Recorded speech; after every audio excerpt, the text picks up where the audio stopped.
Well, the FBI report on the safety of the P320 is out, and it's pretty damning, or at least that's what some people want you to think.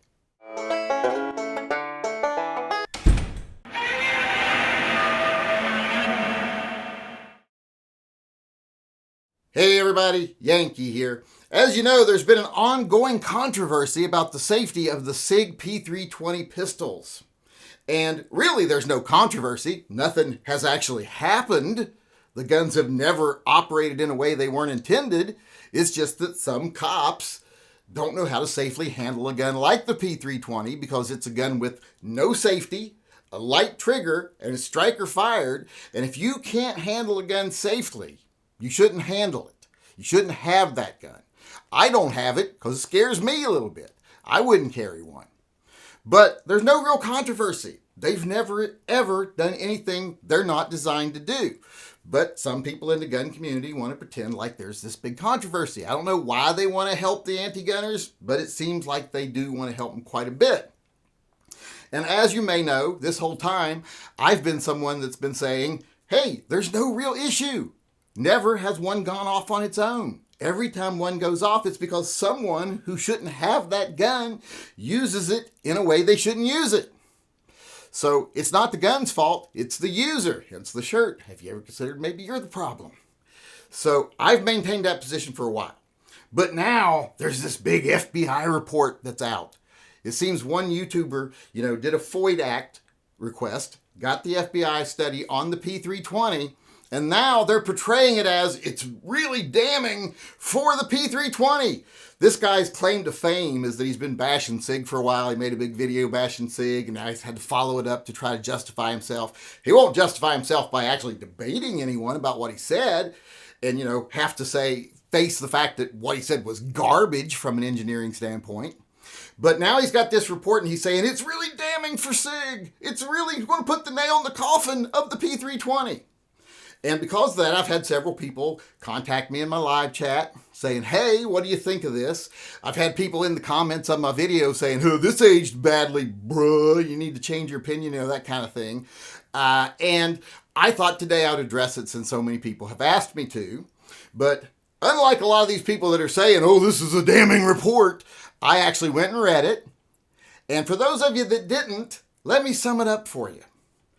It says that if you did this unlikely thing, and this unlikely thing happened, and then you had this unlikely mechanical failure, and then you did this stupid thing, the gun could operate in a way it wasn't intended to. That's basically what it says. And they finish it all up by saying that even though this is our hypothesis, that this is possible under these conditions, we were never able to recreate them or actually show them in the real world. Never able to make it happen. So I don't know if any of you out there have had a lot of experience with theories or hypotheses, if you've had a science background. But when you create a theory or a hypothesis and you say something's possible, but then you're not able to show it, you do what you have to do to try to recreate your theory and it doesn't work, well, that means your theory failed.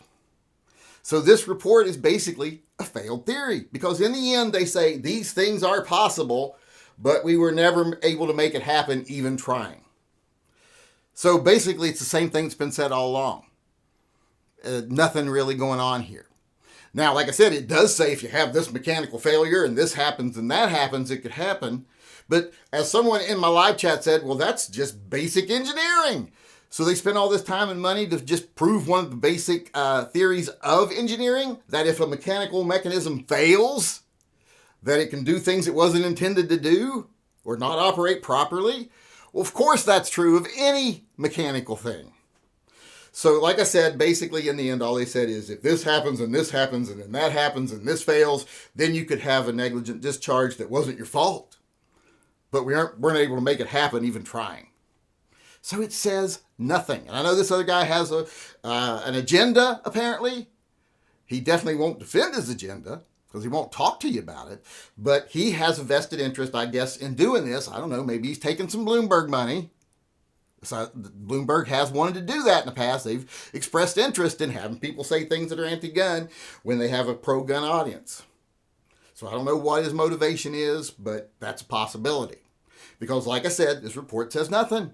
It basically says we were unable to make this gun fail, but here's a theory on how it could possibly fail. And they even say in there that one of the only times they were able to make the gun fire was with the sear push test. And I don't know if you know what that is, but that's when you take a little stick and you push the sear back and it goes off.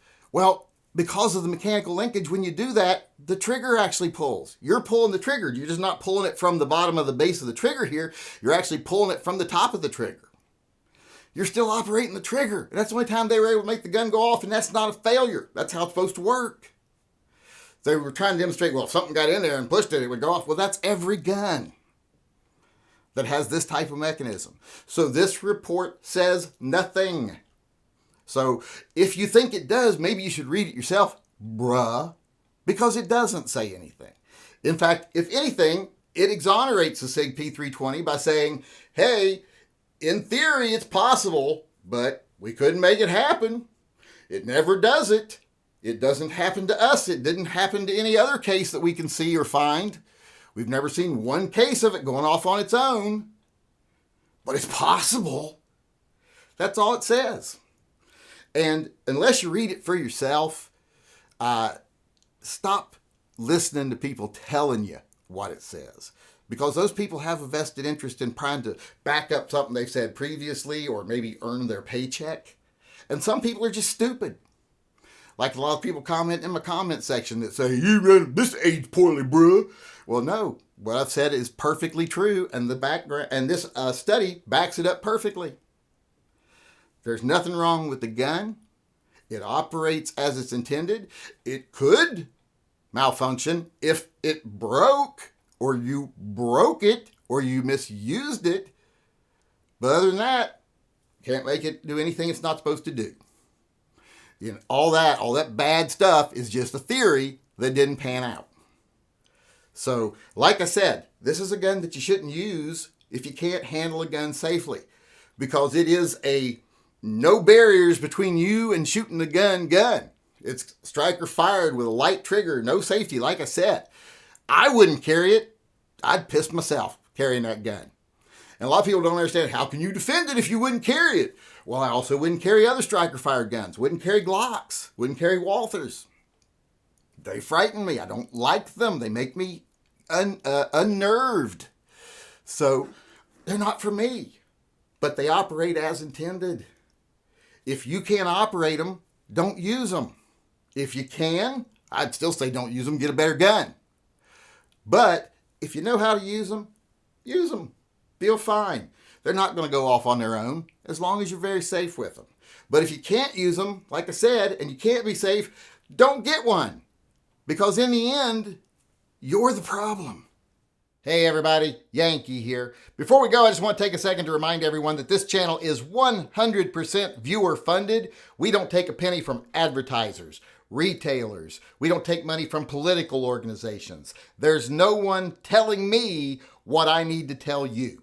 Everything that we do is done through the generosity of our viewers, either buying merchandise or becoming a patron or a Subscribe Star member. You're all the ones that support Pets and Vets and TYMP. And that's the reason I can stay true to myself and loyal only to the people who watch my channel. And I can spend my time talking about what I want to talk about, telling what I think needs to be said, and giving you my uncensored take on things I think you need to hear. So if you'd like to help keep things that way, please support the channel by becoming a patron, a Subscribe Star supporter, or just going over to my web store and buying some merch. The links are all in the upper corner of this video.